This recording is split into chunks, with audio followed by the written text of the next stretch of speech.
Good morning, ladies and gentlemen. This is the High Dragon's Breath Bow Wow, welcoming you to a new series of Archon's Auxiliaries. Today we are going over a modified versions of our standard Adversaries classic video series, pertaining specifically to various Helldivers and other types of subfactions within other fandoms. So, this is a mild expansion on our already extant Adversaries series. Many people have called for me to look into other fandoms, specifically things like Helldivers, Trench Crusade, Halo, etc. Essentially, the idea is that not only can I set up collaborations between fandoms, converting things or comparing them between and across lore sectors, but also I can expand into other areas. I am wholeheartedly in support of this. So, Auxiliaries will be in effect OG Adversaries, except it will be in a new theme, as in going into other fandoms. So, please give me your opinion on how that's going to go in the future, but let's go right into it as we start what is very likely to be a significant series on the channel. Terminid Army operations. Now again, we are focusing upon the Helldivers universe with a special focus on the Helldivers 2 video game and associated lore. We are starting off with the Terminids, their quote-unquote army, and their army operations. The Terminid targets, the planets that they tend to operate upon and generally tend to quote-unquote attack, though more generally the Terminid attacks could be more correctly termed as terraforming efforts, I suppose. Their targets are generally random. Their preference, however, is for colonial origin worlds, aka planets where they were farmed for the E710 oil or star fuel that they are required in order to produce. So, as a result of the First Galactic War, mankind, Super Earth in general, as a part of the Helldivers universe, collectively farmed a large number of Terminid specimens, not only genetically modifying them for increased fuel yields, but also to mildly improve the product of E710 fuel that they were actually emitting. As a result, the targets that the Terminids tend to actually go after are often those originally worlds where they were monitored, herded, and kept in large numbers for fuel extraction. This is fairly obvious. I mean, if you're on a planet where you're getting extracted for fuel and essentially being constantly genocided and recycled, you would probably want to secure those planets first, where they effectively act as a large population center from which you can send out other forces. However, outside of that, there is a complicated process that is often referred to as Terminid expansion. This expansion is not directed, it is not necessarily even intentional, and we'll see why that is in a few seconds. What then are the objectives for the Terminid army? Well, as they are not truly a hive mind and yet not truly a non-organized force, they are focused upon two primary objectives. Rapid terraforming is the first one, creating an environment and a biosphere in which the Terminids are the superior and honestly the premier life force. The secondary one is proliferation of their kind, making it so not only are that they are the premier life force, the apex predator, etc., but also that there are simply more of them than most other living beings on the planet. This also includes the structures that they tend to create. We'll look into that as a portion of this video, but proliferation is a primary goal in addition to terraforming, not only making life there bearable for themselves, but also increasing their sheer numbers so that they can in effect recolonize a planet. There are complicated stages to the Terminid invasion.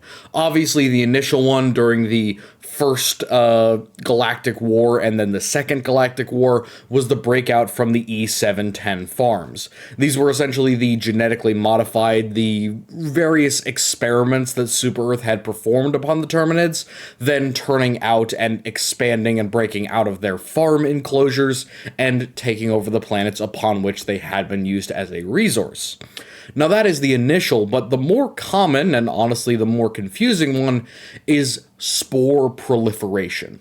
Now, it is not exactly clear how the Terminids cross the stars and invade various different planets, but it is theorized, and there is acceptable evidence to claim, that spores, either within E710 fuel itself, or upon these ships, or even the personnel that have interacted with Terminids, they spread these spores to other worlds, and through those spores, much like orcs in a certain degree, they are able to grow slowly and to infect worlds and to progressively terraform them. Essentially, once a set of spores or a large cloud of space-bound spores escape a planet, they will travel through space, engulf another planet, and begin producing Terminids of their own accord. Now, exactly how this process works, how it is directed, whether it is directed, or whether it is even intentional, is not clear. The lore, for the most part, does not seem to draw a definitive line on whether the Terminids are intentionally infecting new worlds, or whether it is a catastrophic byproduct of Super Earth's tendency to rely on E710 as a starship fuel. Generally, I would say that it is semi-intentional, or at least that the off-gassing of spores is an intentional effort that then leads to the sympathetic effect of further spore proliferation and the increase of Terminid infection of other Super Earth worlds. Now, for size, it's pretty general. There are either localized nests, again, that smaller group of E710 farms, or the tiny infected areas of spores where they have managed to conglomerate and produce the most basic of Terminid structures, the fungal infection that permeates many of the worlds that they have begun to terraform. And then there are the Terminid hives that grow large enough to actually develop into structures. These structures are an important part of command and control for the Terminids. It is not necessarily that they are actually directing their efforts or their actions, but it is rather that since the primary goal of the Terminids is terraforming rather than true conquest, structures and any E710 or related Terminid biomass structures that are developed on a world are primary to their forces. If there is a nest, it can produce Terminids, but if there are structures, they can produce more advanced, more complex, and in many cases more numerous Terminids that can effectively progress their aims anyway. Now, there are, of course, various variants, as expected for Terminids. They are a genetically modified population, and they have had many negative effects from Super Earth's meddling. Now, this includes gene manipulation, but the more common one is absorption of Super Earth's chemical or nuclear runoff.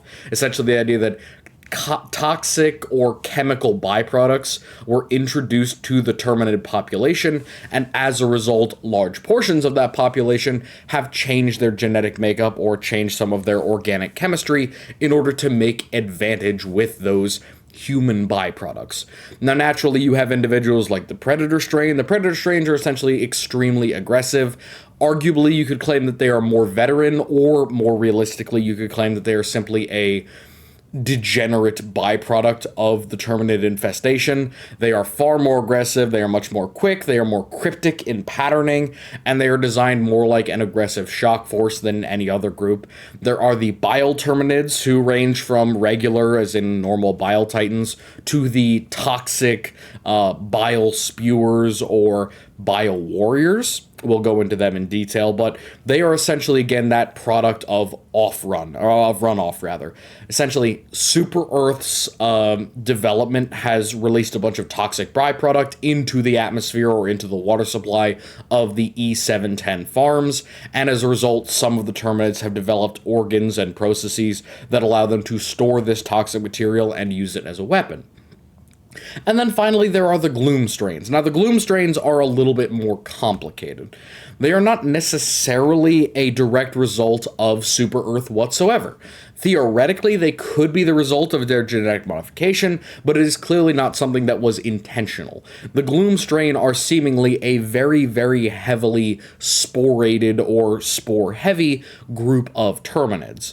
They are very much like a specialized terraforming force. Upon death, they release Terminid spores. Upon living, they have various levels of mushroom-like or terminid terraforming growths upon their body. This effectively means that they act as a mini hive structure, allowing the expansion of the terminids' terraforming efforts even upon their death.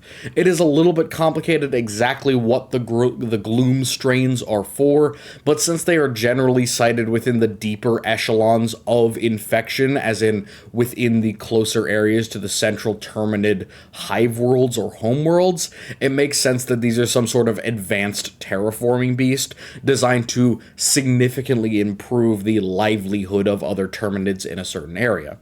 Now, when we come to actually breaking down these forces for auxiliaries, we'll be doing kind of an in-between. I'm not going to be sticking just to Helldivers' canonical rules or canonical items or weaponry. I will be doing a mix of each, essentially a general overview of what any force would need to do in order to take care of a Terminid invasion. How you would resist initially, then, is essentially oversight and monitoring, since a majority of the time, unless you are on a planet with an E710 farm that keeps a large number of lobotomized Terminids around for genetic engineering and also removal of their E710 fuel reserves, what you would need to do is essentially keep track of any abnormal activity. Terminids are relatively sneaky. All that it takes is a couple of spores to actually begin the terraforming efforts. Much like Tyranids in that way, they can theoretically land upon a planet without anyone noticing if you're not paying attention. The main goal then is to pay attention.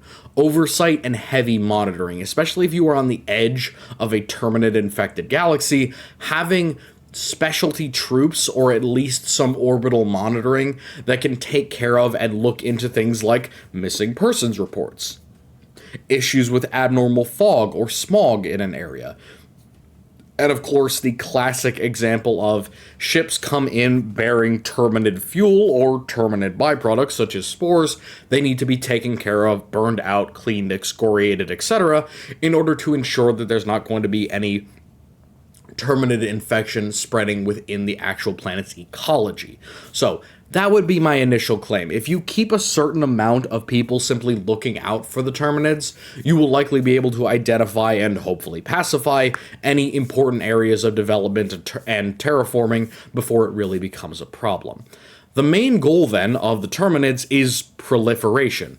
Essentially, the idea is that as many nests as they can make, as many structures as they can make, the Terminids will always want to make more. They will want to expand, and since they don't necessarily need biomass to expand like the Tyranids do, the Terminids are capable of doing this without any real intervention. If you simply leave them to their own devices, they will very gladly successfully take over your entire world. How then do you solve this proliferation? Very simply, it is a pure extermination mission. The most successful campaigns against the Terminids have been carried out to their quote-unquote logical conclusion. 99+% of the Terminid population must be expunged in order to ensure a lack of further corruption and terraforming efforts. Beyond that point, beyond the 99th percentile of complete eradication, you can theorize that any other further infection would take decades to essentially enforce. So the goal then is to decrease the population of Terminids so far and to such a degree that they simply cannot invoke or ensure any more invasion to happen upon the planet's surface. So, your main goal, as they try to proliferate, is complete extermination. There is no holds barred, there is no limitation, there is no quarter given. The bugs must be removed without any further ado or without any confusion. How do you sustain against this enemy? They have large numbers, they have specialized forces, they have all sorts of things to throw out at you, whether you are Super Earth or any other type of fandom force. Well, specific things. Utilizing assets and forces that the bugs cannot, mustering extreme range and superior firepower to ensure complete extermination. Now, this is a very primary thing when it comes to actually taking care of the Terminids. They lack long-range artillery in almost every single case. While they can interfere with artillery, both with spore clouds, smog, with sheer numbers, it stands to reason that large, high-caliber artillery, notwithstanding orbital artillery, is certainly capable of interfering with, if not outright eradicating, much of the Terminid apparatus. Now, this does require a certain level of coordination, especially with orbital forces, that not every single fandom has. So, understanding that in certain circumstances, Tyranid invasion or Terminid invasion can require something as a baseline, like it's all well and good to say use heavy assets and artillery. Sometimes it's a lot more difficult than just using them as is. The very simple explanation for this is tossing a 500 kilogram bomb may destroy the Terminid at your feet, but if there's another way for them to birth 10 more of them with practically no effort, you really haven't managed much in terms of actual effect on the proliferation. So, sustainment is a simple process, but it can be very difficult depending on how it's employed. And understanding your enemy is primary to defeating them, so let's start with understanding our enemy. First, let's go to our foot troops, the basic standard line of the Terminid army, so to speak. And that, for lack of a better term, is the warriors. Now, there are a lot of different lesser Terminid forms that exist within the game, within Helldivers 2 specifically, but warriors are definitively the most common and relatively most normal force that you will run up against. The deployment usage is fairly self-explanatory. They are mainline fodder. In any group, squad, organization, or force of Terminids, warriors will not only make up the majority, they will also make up a large portion of the overall force. They are fairly easy to take out in the individual, but in large groups they can serve as a serious problem. And the fodder term is notwithstanding. They lack armor, they lack speed, they lack damage. They are dangerous and are often deployed in large numbers, but in general, they are not the most terrifying things. If you were to compare them with the infantry of many other factions, be it in 40k or even in Helldivers itself, the Terminid warrior is not all that impressive. The mere problem is that they are deployed in large numbers and they act as cover for other more dangerous units. Analysis-wise for weaponry, it's fairly simple. They essentially have two different attacks. They have a pair of impaling claws, similar to long needle-nosed pliers or crab claws. These are used very similarly to the gaunts for the Tyranids. Large, segmented, hooked claw that can effectively both grab and stab at the same time. These impaling claws are then complemented by a pair of impaling legs. They have a secondary ability to both swing and claw at a target. This gives them the ability to not only grab, wrench, and pull, but also to impale.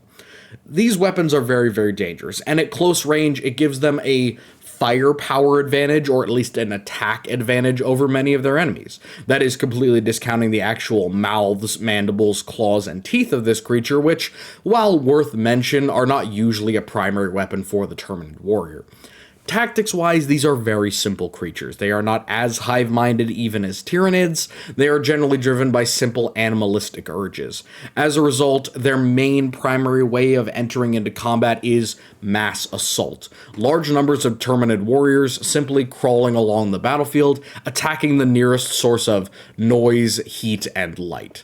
They have very simplistic eyes altogether, but that is not to say that they can't identify what is an enemy target, and more importantly, the combination of pheromone trails and, honestly, blood and human heat and things like that can give the Terminid warrior a pretty easy ID upon where you currently are. So that mass assault, while it sounds like a very stupid tactic, can actually result in some very negative effects due to how many Terminid warriors can end up on the field at the same time.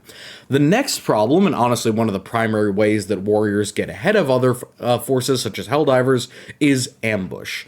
Due to the fact that Terminid warriors can not only emerge from underground when summoned by brood commanders, but also the fact that they can come out of any type of nest or force group that exists within the area, warriors are a constant and consistent threat. When you end one group or one squad of Terminids, it is very likely that a group of warriors is simply sneaking up from behind you. They are relatively quiet, they have minimal effect on the ground around them due to the fact that they are standing around with their ice pick or stone pick legs. They're able to walk around fairly quietly, and it's very difficult to identify them unless they are coming up directly in front of you or within your line of sight. They're not very noisy, and they don't tend to scream or yell all that much, so they can pretty easily sneak up behind you if you're not paying attention. And that ambush effect and the fact that they have an overwhelming melee advantage basically guarantees that you're probably going to die if they get up behind you. So, variants and special tactics. As you might expect, they have fairly simplistic range of special tactics, but it's really based upon one primary thing. They have two different versions. The Spore Burst, like I mentioned with the Gloom-infected Terminids, but also the Bile Warriors. Now, both of these folks focus upon a burst tactic. Essentially, when they are close to a target, when they are in very close range, and they are destroyed, killed, they explode or pop, essentially, in a small burst of either damage, visual interference, or damage and visual interference. In a way, they are giving their lives to do extra damage over time. While this is not incredibly effective, one has to also be put in mind of the idea that, much like xenomorphs from the series Aliens, killing one of these things at close range can theoretically also deal damage to you, especially if it is one of these variant versions. Now, while the Spore Burst Terminid warriors are not necessarily that much of a threat, especially because they can then chain damage their own allies, the toxic one, the Bile warriors, are a bit more of a problem. They can poison or damage their way through your armor, and they can do consistent DOT as opposed to the normal warriors. The worst weapon as a result against all of these guys, including their variants, is close combat. Killing a Terminid warrior in close combat is not impossible. Hell, it's not even that difficult.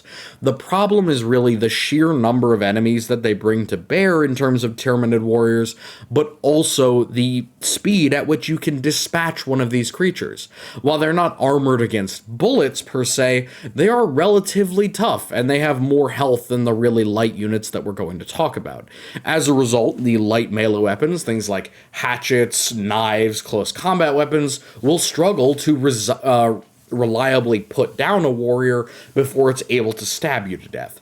And then the secondary problem, as mentioned with the ambushes being one of their primary effective weapons, is single angles of fire.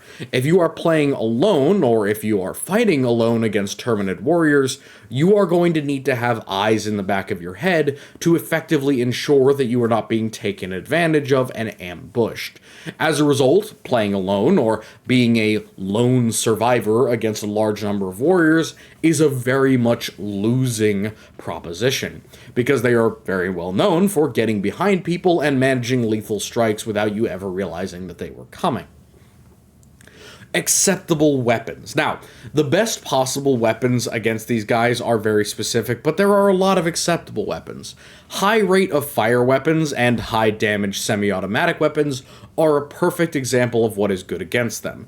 First off, it really prevents a lot of the special versions, the Spore and Bile Warriors, from doing damage, because if you have a weapon that fires quickly and knocks out the warrior quickly enough or blows their head off, you can knock them out of the fight and prevent their close combat explosion from really doing damage to you.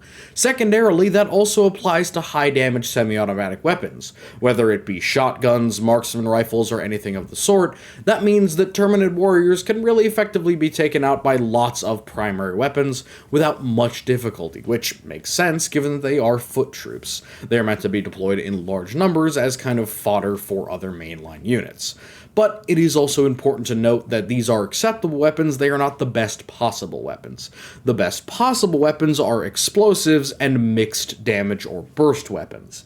Now, Terminid warriors have two fatal flaws.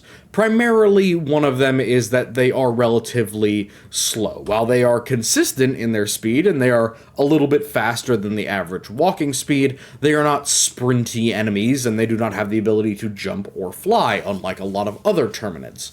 So as a result, mixed damage and burst weapons, say plasma or explosives, in the case of something like the Jar 5 or the Eruptor, all of those have the ability to damage multiple parts of their actual physiology. For example, their legs, blow off their heads, pieces of arms and legs that can then cause them to bleed out or be knocked out of combat permanently. All of these things sacrifice a lot of the disadvantages that spending a lot of ammunition has on these creatures, while also knocking them out quickly enough as to avoid the berserk mode that many of them have. The berserk mode for the Terminids is often a relation to like the cockroach effect, where you blow off their head and yet they still come running at you. This is not so much of a problem with explosives, as they often knock off one or two limbs, in addition to actually dealing enough damage to kill the creature. So the best way to effectively and efficiently put them down is those explosives or those multi-damage burst weapons, because they have a combination effect of knocking out limbs and killing the creature overall. Moving on to light troops and scouts, and quite honestly here we have a lot of light troops and only a small number of true scouts. Now in baseline we have scavengers, hunters, and shriekers. The deployment usage for literally all of these is harassment. They are not really designed as a killer unit, they're not really even designed as a true horde unit, they are in fact designed merely to inconvenience, annoy, and to waste the ammunition of the individual fighting against them. Hunters are the most dangerous of this group, but we'll go into them in specific when we get to Predator Strain. Now, the weapon analysis, almost all of them have small claws or hooked barbs.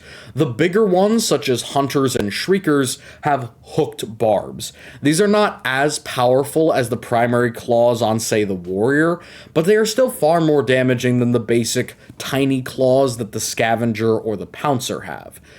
This essentially means that certain of these individuals, while they are still designed clearly for harassment only, they can deal a significant amount of damage, especially when left unchecked. And one of the primary advantages of these light troops for the Terminids is there are tons of them. They come out of the battlefield literally everywhere. They're developed in large numbers, 20 or 30 in a group if you really leave them to fester. And of course, with things like the Shrieker and even the Hunter, they can avoid damage over a long period of time because they can either leap great distances or outright fly. Now, as mentioned, there are many different special variants with these guys. For the Scavengers, the most basic Terminid unit, essentially a tiny little cockroach guy up here, they have a very, very annoying variant referred to as the Pouncer. Now, the Pouncer is essentially a cross between a Scavenger and a Hunter. It has the basic architecture of the Scavenger, able to be killed by a single pistol round, and yet they have the speed and maneuverability of the Hunter, being able to jump great distances and to practically fly over long jumps. These Pouncers are particularly annoying because they are often spawned in large groups, and thus you have a large number of flying, annoying enemies that, while not necessarily deadly, are theoretically incredibly dangerous at long range, and have the ability to follow and stagger you if they are consistently deployed against you. Bile Scavengers are another example of this annoyance tactic. Bile Scavengers, up here in the corner, are those green toxic Terminids. In this case, their special ability, unlike the jumping power of the Pouncers, is the ability to spit acidic globules at their opponents. Now, Terminid acid is not nearly as dangerous, as deadly, or as accurate as Tyrannid bioacid or bioplasma, but it is certainly annoying, and at the level of these light troops, large numbers of Bile Scavengers can be a problem. Not only can they knock your aim off, but they can also deal damage over time, which is a problem for lots of different forces. So, annoying, but very, very low health, which is the primary saving grace. Gloom Scavengers, in my opinion, are some of the worst versions of Gloom creatures. They simply have so little health and so little mobility that they are rarely that much of a threat, and of course, killing other Gloom creatures will result in the Gloom Scavengers exploding. So, all that you really need to get rid of Gloom Scavs is essentially shoot them a single time, and they will be gotten rid of. Moving on to Predator Strain. Primarily, you have Hunters in the Predator Strain. Predator Strain, as I mentioned before, are essentially very angry or very aggressive versions of Terminids. They have spec'd all of their powers and all of their abilities into being more annoying, more aggressive, and far more swift. Honestly, speed is one of the primary assets that the Predator strain have, and for the Hunter, who is already a very mobile, very high distance, practically flying enemy, the fact that they can then have a Predator strain that makes them just as deadly and then much faster is very problematic. One of the best ways to get rid of the Predator strain or to deal with them, other than just not deploying against them, is to deploy other allied units, be that sentries or flying units, to help deal with them, because while they can be quite quick, if there are enemies shooting against them, the Hunter, while having the most health on this list, does not have as much health as even the Warrior. And then finally, of course, there is the Shriekers. Now, the Shriekers are flyers. They have the ability to fly, but their attacks are very, very simple. They fly at a target with their large hooked barbs, and then they draw across them or against them with the various sharpened pieces of their biology. They're very much like a suicide bomber, where they simply fly themselves into a target. It doesn't necessarily kill them every single time, but if they hit like a building or a wall, it will kill them. The main advantage of the Shrieker is its ability to truly fly. While the Pouncer and the Hunter can jump long distances and even be seen to kind of flutter their wings and float or glide for a bit, the Shrieker can genuinely fly. It is a flying unit, and that gives it a significant mobility advantage even over its other allied light troops. The worst possible weapon against genuinely all of these is high ammo cost weapons. Heavy machine guns, shotguns, explosives. All of this stuff is genuinely not worth it against 90% of these light troops. While it may feel satisfying to blow up a Predator Hunter with a high explosive round, it's not necessarily efficient, and since these troops exist to harass you, they also, by necessity, exist to waste your ammunition that you would be saving for better units. So, those high ammo cost primary weapons will be a massive waste against these troops. However, there are some examples where that is an exception, and that is in the acceptable weapons. One of the primary ones is scatter weapons. Because a lot of these units boast significant mobility and also large numbers, scatter weapons like different types of shotguns, cannons, flak rounds, etc., are efficient to use against these units, mostly because they would have lesser effect against more heavily armored or armed or healthier units. These scatter weapons, and of course high rate of fire primary weapons, are able to down multiple groups or large hordes of these creatures without costing you a huge amount in terms of overall investment. That makes them significantly better at dealing with these light troops without costing you so much in the overall weapon ammo consumption area. And this applies to every single different faction, not just to Helldivers themselves. The best weapons and tactics against these light troops and scouts, in my opinion, are passive or low-cost weapons. Sentry guns, guard dogs, any type of automated weapons systems are effectively the best possible option against these light troops and scouts because they are meant for harassment. They are meant to distract you, to eat up your ammunition, to eat up your attention, and to then create space for their bigger, more aggressive cousins to come in and do the actual damage. These guys are inherently an annoyance. They are not designed to kill you outright. While they can be dangerous and can down various different types of enemies, they need to be in large numbers to do so, or they need to be neglected. If you can have a weapon, or more specifically a weapon system or an allied weapon component, that can get rid of them without them actually consuming either your ammunition or your attention, that is the best possible case scenario. And since they have such low health, many of those low damage passive weapon systems can effectively deal with them. Moving on to non-passive options, you have the Bruisers. Most specifically in here, you have the Brood Commanders, different types of Spewers, Hive Guards, and Stalkers. A pretty big section for the Terminids. Honestly, I think that a majority of their military forces, their armed forces, rely upon their Bruisers. Now, the deployment usage of these guys is all the same. They are battle line studs. Essentially, amongst the rank and file, amongst the warriors and the light troops, the Bruisers stand out. They will be in smaller numbers, but they will be common common enough that you will rarely see a group of enemies that do not have bruisers within them. And within those groups, they serve a particular purpose. Assault infantry, ranged infantry, sneaky assassination infantry, defensive infantry. They fill in a large number of different roles and are, in my opinion, some of the primary advantages of the entirety of the Terminids as a faction. Their big creatures are arguable whether they are effective or not when compared to actual enemy vehicles, but very few other factions boast the sheer number and variety of bruisers that the Terminids actually do. Weapon analysis, it is quite variable. When you look at something like the Brood Commander, the primary advantage of the commander is their ability to use their pheromones to call in other warriors, to increase the attritional value of the force overall, and then have a devastating charge attack, but generally their weapons are exactly analogous to a warrior, if a little bit larger and a little bit more heavily armored. The real danger comes in when you look at the other variants. Stalkers are one of the patented examples. While their primary armament, so to speak, is still the claws and hooks of a regular warrior, they are larger, far more armor-piercing, a little bit more armored, and they also have access to a very, very annoying constant stun CC in their tentacle lash or whip. Not to mention the fact that the Stalker is incredibly fast and is disgustingly terrifying because it has the ability to cloak. Not to mention that this also has a Predator variant, which turns all of those problems up to a 10.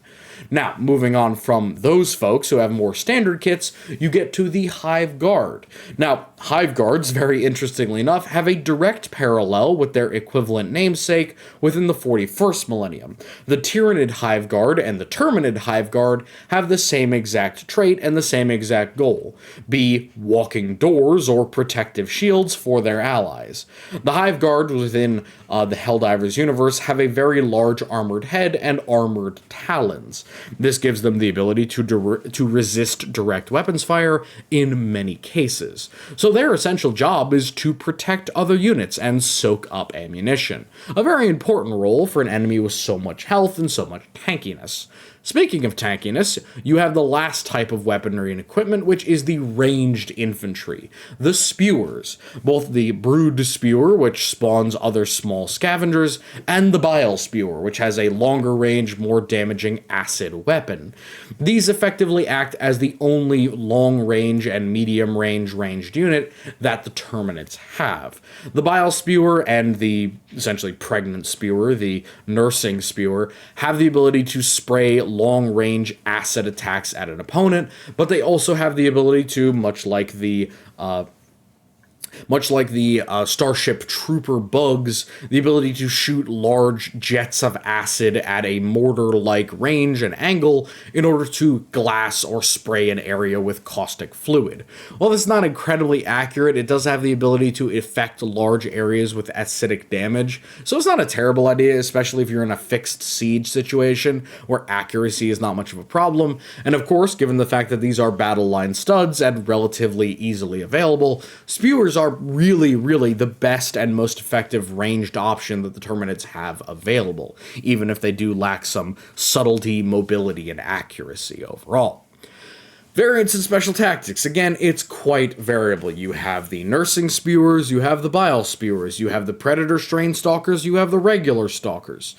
Generally, you only see one type of hive guard, but you do also see multiple different versions of commanders or brood commanders. You see alpha brood commanders.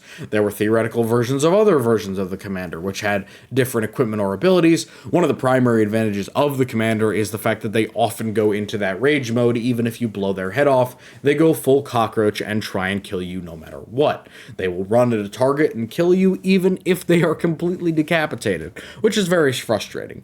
In general, however, you can point at these bruisers and compare them to their lower light troops or baseline foot troops by the difference in their speed, their range, aka the ability to engage with targets at longer range, be it even if it is due to their size or due to their design, but also due to the fact that some of them have the ability to summon other forces.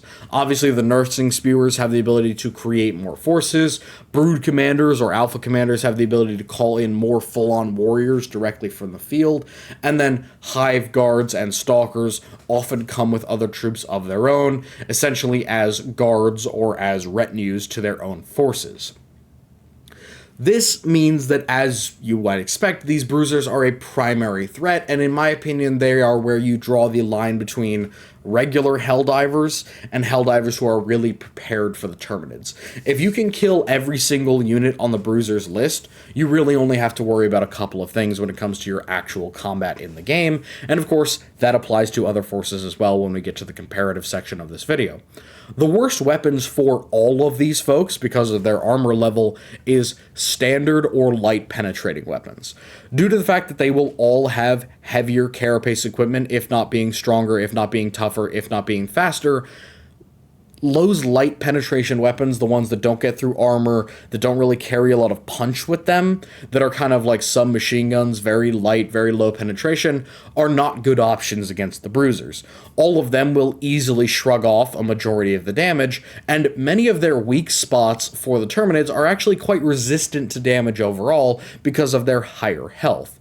Stalkers are an exception to this, but their combination of retroreactive or retroreflective paneling, essentially the idea that they can go completely invisible, their ability to jump, and their extreme speed, and their speed in attacking, kind of prevents a lot of the damage that one might expect out of those lighter weapons anyway. So those light weapons are probably going to be an out. You don't want to bring them against these bruisers. Acceptable weapons, again, we go back to many of the things that worked against warriors best, and then scaling it back a little bit for the protection that these units actually have. Explosives and high damage weapons. Now, I don't just mean high damage in terms of like shotguns or light penetration weapons that have a high rate of fire. High rate of fire matters a lot less than actual sheer DPS, because these creatures are 2 to 3 times the size of a normal warrior. You are simply chewing through a much larger health pool and significantly more internal organs or force multiplying forces within the actual creature itself that needs to be put down. Not to mention the fact that many of these folks can tank or hyper armor through a lot of different damage, and then of course there are individuals like the Brood Commander, which can outright deny being headshot, or the Hive Guard, which are designed to be shot. Putting them out of their misery with high damage, or crippling them with explosives, is one of the best and honorably most acceptable options for these Bruiser Tyranids. The best weapons to deal with these guys overall, are light heavy weapons and armor penetrating basic weapons. Now, any armor-penetrating weapon will do. Anything that is from other factions that is considered a light armor-penetrating weapon or an equivalent armor-penetrating weapon will be perfectly acceptable. Anything is analogous for these guys. With Hive Guards, you're going to have to aim a little bit, but with Spewers, with Stalkers, and arguably with Brood Commanders, perfectly acceptable to bring anything that is light or even medium armor-penetrating and can do the job in terms of damage. The other very, very best option for these guys is light heavy weapons. Now this includes medium machine guns, plasma weapons within universe. Outside of the universe, I would say something like heavy machine guns, again, would be a great option. Again, they work in the universe and they work out of universe. Bolt guns would be acceptable against a lot of these guys. If you're talking about different types of universes, when we talk about like Star Wars plasma weaponry, I think there might be a difficulty there, especially because it's a biological carapace that these guys are armored with. But we'll get to that during the actual comparative section in specific. But in general, the best possible weapons and tactics are light, heavy weaponry, so kind of that mobile medium weapons, and armor-penetrating basic weapons. Moving on from that to the monsters. There are 3 primary variants within the Terminid roster, and that is the Charger, also referred to as the Behemoth, the Impaler, and the Bile Titan. Now, the Impaler and the Bile Titan are considered some sort of leadership unit as well. They're much like an elite, but in general, the whole trio work as siege busters. Where none of the other units are working, where the light units are too low health, the standard battle line is not able to keep the line for long enough to protect the studs, and the studs are not capable of doing damage, this is where the monsters come in and the ability to truly overwhelm enemy forces. Weapon analysis-wise, they rely heavily on 3 primary things. Their massive weaponry, which is often augmented by their sheer bulk, the fact that they are many times the size of a standard human. Their speed, which is generally accomplished again by their sheer size and also in some cases by their range. And then asymmetrical attacks. All of these forces have access to some kind of asymmetrical attack, be it a charge attack, be it acid, or be it the large tentacles of the Impaler. All of them have the ability to do damage in a way that doesn't expose them to as much return fire. Now, they still have to be close. These are still animals. They're still Terminids. They're still not as coordinated as true Tyranids, but the Terminids do have the knowledge that there are situations where their standard bioforms just won't hack it, and they will have to find a way around it, and these three are the best way to get around difficult defensive structures. Now, variants and special tactics wise, again, it comes in three different flavors. For the Impaler, they're heavily armored up front, and then they drop that armor protection in order to penetrate tentacles into the ground. These tentacles pop out of the ground, and then they stab a single target. This damage attack is fairly consistent. It can heavily stagger. It can damage light vehicles and also infantry. This gives them the ability to target many different enemies in certain areas, and of course target different targets at the same exact time. The secondary option really for these guys is the acid spray for the Bile Titan. The Bile Titan is huge, it is very high off the ground, much like the Hierophant from 40k, and it has the ability to spray large volumes of acid in a massive plume against a certain area or set of targets. This is again kind of what the Spewer does, just multiplied by a logarithmic factor. It's a pretty significant upgrade over the standard Spewer attack. And this acid spray gives them the ability to attack enemies that are in certain other locations that they wouldn't normally be able to. In addition to the fact that they also have giant, ice pick or stone pick feet that they can use to stab you with. Finally, a little bit less flexible and asymmetrical of an option is the Charger's charge itself. While they do have the ability, much like the Impaler or the Hierophant, to go full melee and stab you with their giant claws, the Charger's charge is particular. Many of the charges that we see from the Terminids are not nearly as long range or not nearly as homing as the one available to the Charger. The Charger will go significant distances, it will cover that distance effectively, it is armored from the front so it will resist any damage from the target that it is choosing, and then in addition to that, it can change direction fairly easily, knock, concuss, and damage the target before walking over and finishing it off. It is very much like an African Rhino in the way that it can knock over a target, impale it, and then crush it, and then come back to essentially finish the job. So, the Charger's asymmetrical aspect is much less of a, it can hit targets that it wouldn't normally be able to, and it can overwhelm targets that don't necessarily see it coming, which is also the advantage of being one of the smallest monsters on this list in terms of relative size, and also ostentatiousness, because of course, there's nothing more ostentatious than the Impaler growing tentacles out of the ground, or the Hierophant stomping around at 20 feet in the air. The worst possible weapons against all of these are the standard infantry weapons. There are various weak points to all of these monsters. The Charger has a big butt that you can shoot, a massive squishy abdomen. It absorbs most of the damage dealt to it. The Impaler, of course, has its head, which is vulnerable while its tentacles are out, which, while acceptable to shoot, especially if you're in a pinch, it is very difficult to ensure that you're going to be able to kill it that way in an actual battlefield situation, because it doesn't necessarily have to see the target in order to attack it. And then finally, for the Hierophant, or rather the Bile Titan, you really do have a lot of weak points on the thing in terms of its stomach and its kind of acid throat sac, but these aren't going to kill the creature. They're merely going to inconvenience, annoy, and enrage it, which is not necessarily what you want when you're facing a creature this big and dangerous. So standard infantry weapons, even if they are relatively armor-piercing, is not a great option. Acceptable weapons, I would say tracking or light heavy weapons again. Light heavy weapons can damage the more vulnerable areas. For example, the Charger's legs, damaging and destroying the Impaler's weak skull or body infrastructure far more quickly, and damaging the weaker portions of the Bile Titan, such as the head and undercarriage, more effectively.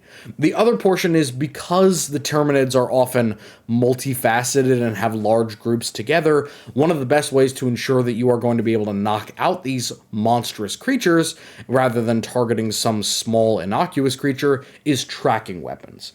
Be that the Wasp, be that missiles, aircraft weapons, whatever it may be in other fandoms, having a weapon that can lock onto these larger targets and effectively pinpoint and destroy them is a very acceptable way of ensuring their destruction.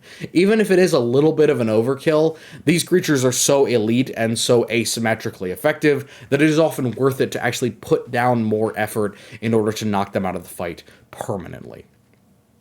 Best weapons and interesting tactics, really the only thing that is a foolproof or a sure fail option for these guys is dedicated anti-tank weapons. Be that any type of discarding anti-tank weapons like the EAT, RPGs, something of that nature, or more realistically, anti-tank weapons. For example, standard anti-tank cannons will be able to knock out most of these monsters in 1 to 2 hits that are effectively aimed. If you're talking about something more like tank weaponry, you probably want to have 3 or more vehicles put their firepower into it. But then again, in-game, we don't have a lot of anti-tank weapons of this specific analog type. I would imagine, for example, that 120mm Lehman Russ shell would pretty effectively take down something like a Charger if it was a shot to the head or body, whereas if it hit something like a Bile Titan to the shoulder or back, it would do not nearly as much damage because the Bile Titan is quite tough.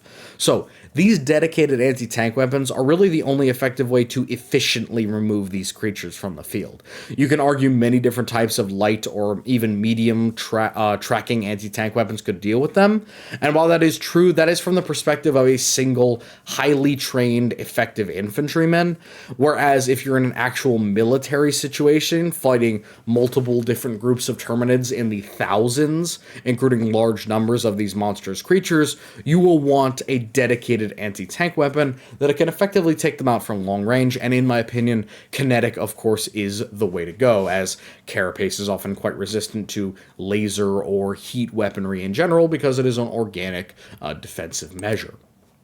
Now, a little bit of a different break from our standard adversaries is the structures and command forces for the Terminids. Now, this includes various different forms of Terminid biomass or terraforming efforts, but specifically we'll be looking at 3 things. Pheromones, both including the summoning pheromones, the bug breach pheromones, and the ones that are just given out to inform other Terminids of danger or threat or defense. Spore spewers, which is both a terraforming effect and a way to obscure vision, and then nests of various kinds. This includes specialized nests, standard nests, and shrieker nests. I often just call them glowing mushrooms because that is basically what they are. Deployment and usage. These are used for 2 things. The pheromones, and to a lesser degree the nests and spore spewers, are used for command and control. The Terminids do not have the type of hyper-advanced hive mind that we expect from many bug factions. They do have the ability to control each other, and there is a rough hierarchy, often referred to as the fascist bug hierarchy by Super Earth officials, but this is not nearly as organized as we would expect from individuals like the Tyranids. So the Terminids rely on certain structures for command and control, and the pheromones are a primary part of that. The other side of it, the spore spewers and nests, are the result of terraforming. The idea that the Terminids are creating an environment that is more comfortable and more capable for them to live, giving them space and organization in order to actually reproduce and proliferate, is honestly one of the more, and quite honestly more important than command and control, for the Terminids as a whole. Their ability to produce more of their own ilk and to truly proliferate is more important than them being in the right place at the right time, because more of them results in there being less of a chance that they are all knocked out.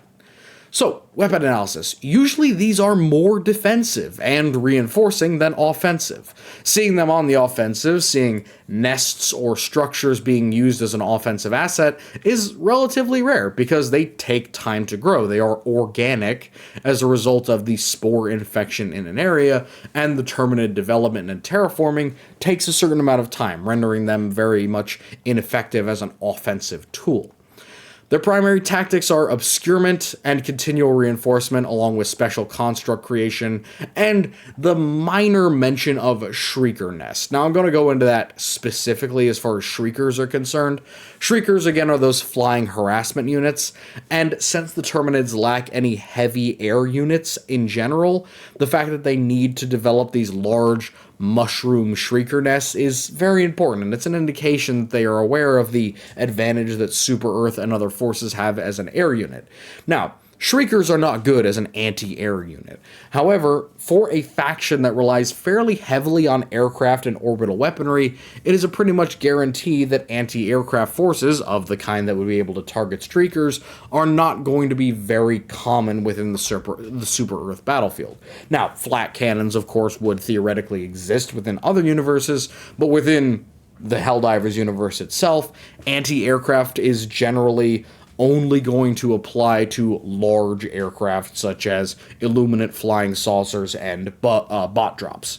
So the Terminids have a reliance on these Shriekers as kind of an intermediate between section where they can deploy a bunch of harrying harassment flying units that can't really be dealt with because they are so small and relatively cheap.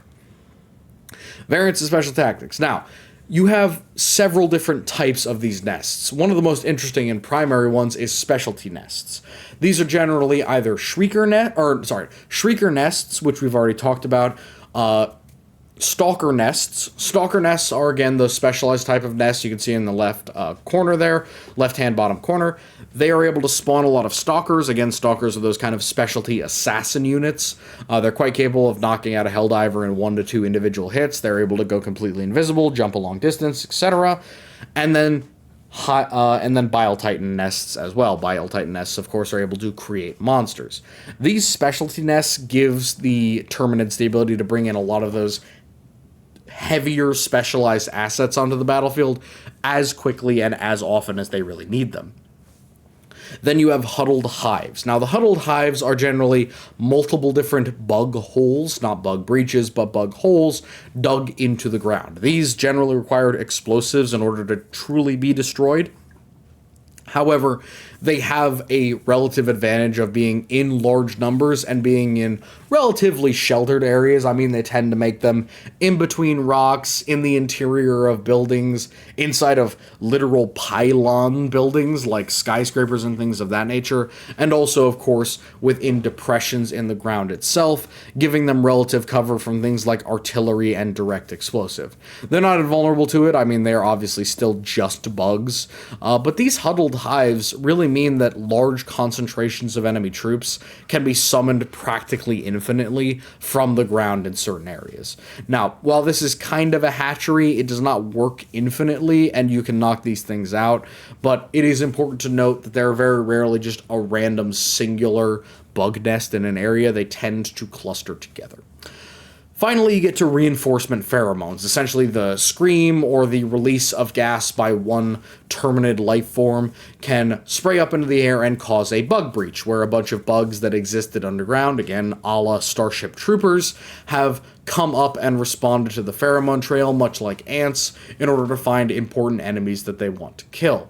These reinforcement pheromones can be stopped. Essentially, if you shoot the creature that is shooting them out, you can effectively prevent them from causing a bug breach, but this requires that you can identify the creature that is calling for reinforcements and knock them out, so it's a little bit more dicey.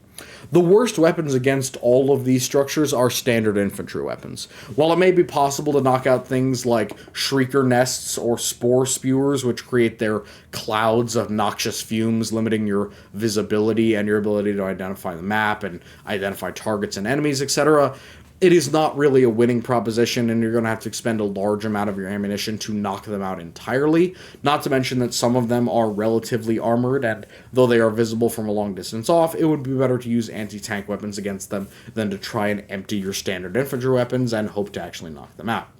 Acceptable weapons, as you might expect, is explosives. Anything that can destroy the nests are going to be effective against the various other structures. Against the pheromones, I mean, any weapon can knock out the different enemies that are able to summon more bug breaches, but a primary advantage that you have with explosives is the ability to knock out other hive structures.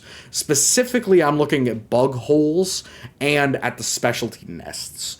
These specialty nests can be a real problem. They can summon enemies that are very, very difficult to actually deal with. They can provide local groups with significant reinforcements. They can be a severe thorn in your side, and until you have an explosive to actually destroy them, they can consistently pump out problems for you with no end in sight. And unlike something like the spore spewers, or maybe even the shrieker nests, they do require direct and specific application of explosives in order to shut down. So they're not just something that you could leave or shoot at with a primary weapon and expect it to deal with the problem. The best possible weapon here, and honestly the most interesting tactic, is just calling in heavy artillery. 380mm guns, 132mm guns, 120mm guns, aircraft strikes, whatever it is, all of them go to a further length when it comes to destroying not only the structures, the nests, and expelling the spores themselves, but also it applies to destroying the creatures around them. Most of these structures will have their own defensive force of Terminids in the local area. The result of this being that many of them will be difficult to take out on the ground level because there are defenders of the nests, the hives, the spewers, etc. Artillery, whether it be orbital or further afield, gives you the ability to knock out these positions indirectly and not have to put yourself in direct threat and thus not have to rely on direct application of explosives or other forces. Now, there are disadvantages with that. Of course, the natural inaccuracy of artillery at this range, and especially from orbital distances, can be a problem. But in general, the advantage of knocking out a structure like this without ever having to actually see it is practically invaluable, and it's one of the biggest uses against these structures in general, not to mention hell bombs and nuclear weapons and things like that.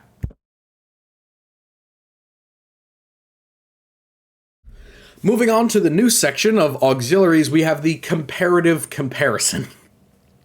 Essentially, crossing over from one fandom to the other, how do these things compare? So let's talk about things to consider when fighting the Terminids as a blank. And we're going to go into as a Space Marine, Imperial Guardsman, Clone Trooper, Battle Droid, or as a modern soldier from our own day, circa 1990.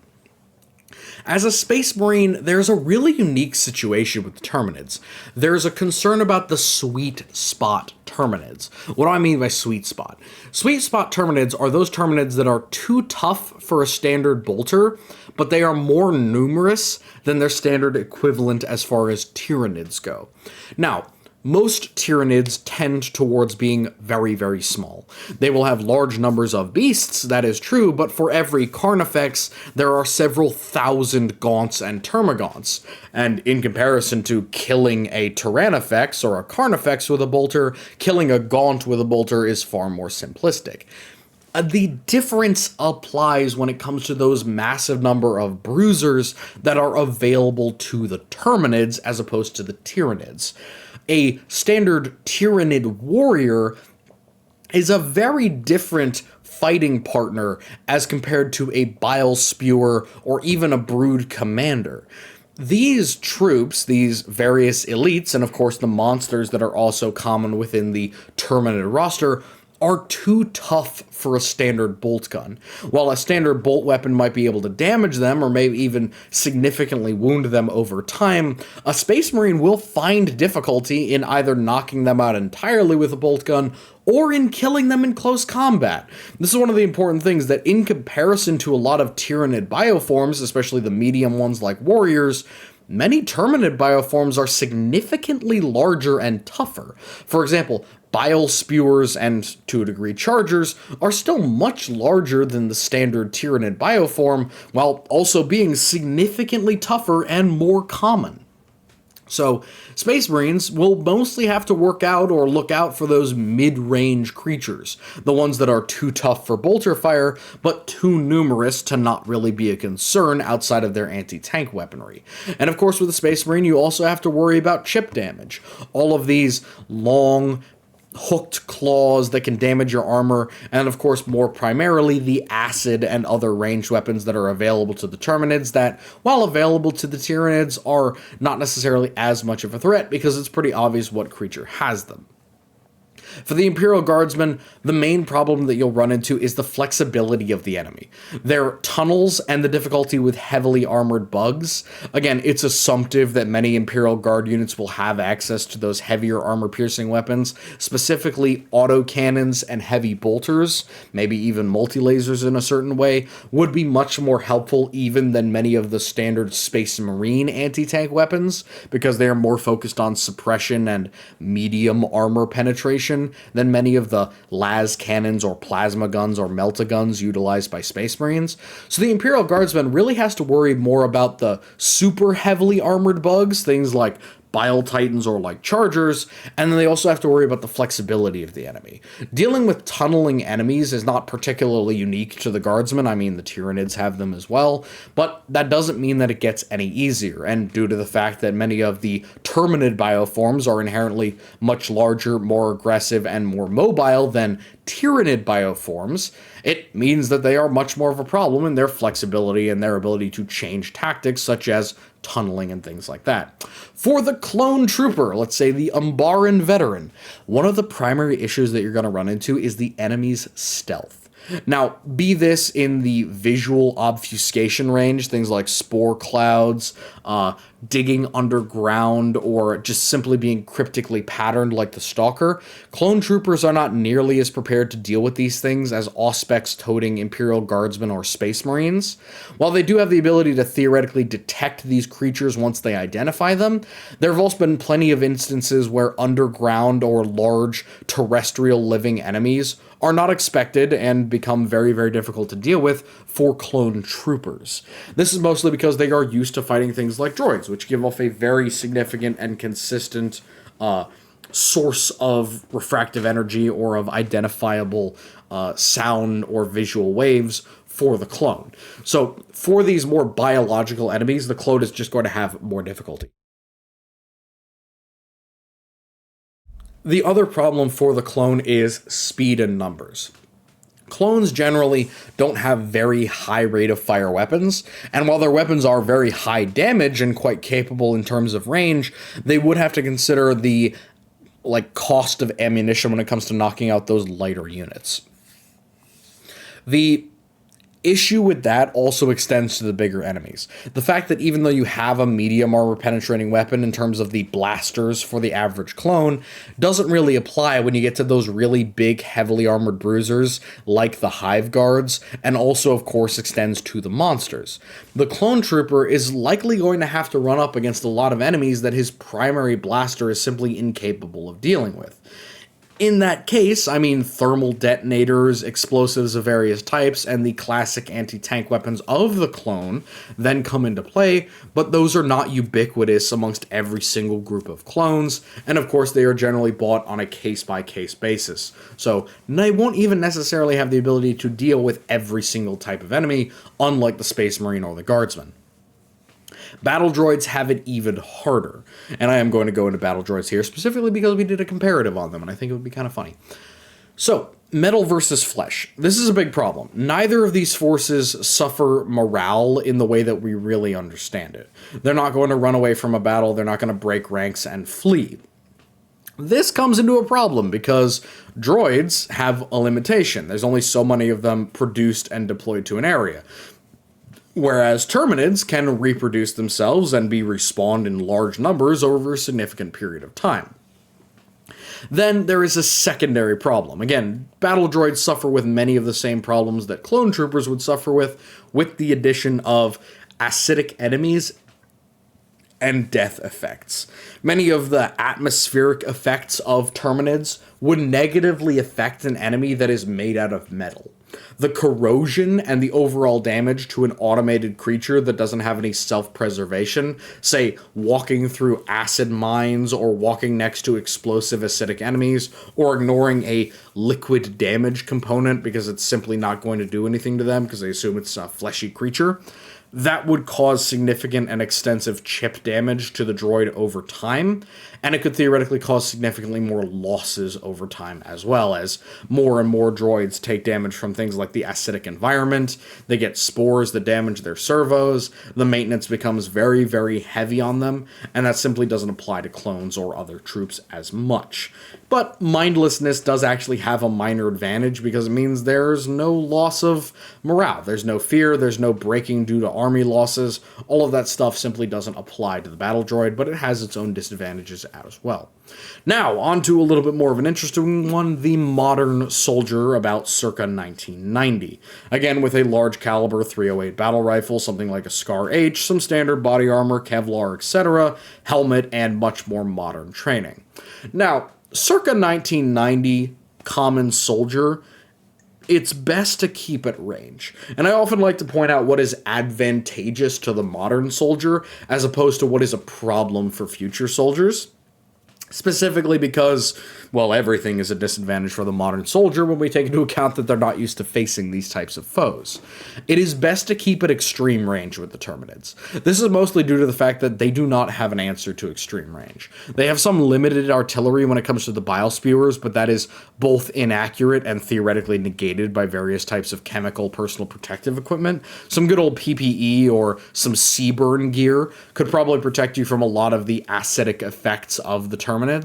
And with your higher caliber, longer range rifles, ACOG scope, sniping out at 800 meters is going to be something that the Terminids just can't deal with.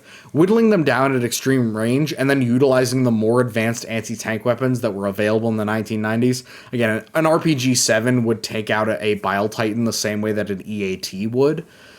So utilizing those to their best advantage and then maximizing your mobility advantage, the fact that as a standard trooper infantryman from the 1990s, you're pretty well trained and well drilled to travel long distances at high speeds, on the march, so to speak.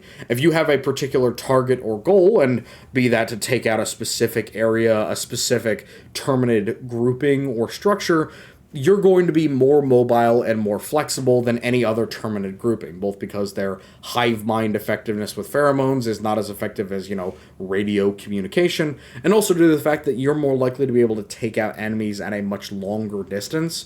You'll be able to burst down and then focus a lot of other groups. Once the enemy gets in close range, you're in a much more precarious situation, and as a modern soldier, you would really just want to bail on that situation.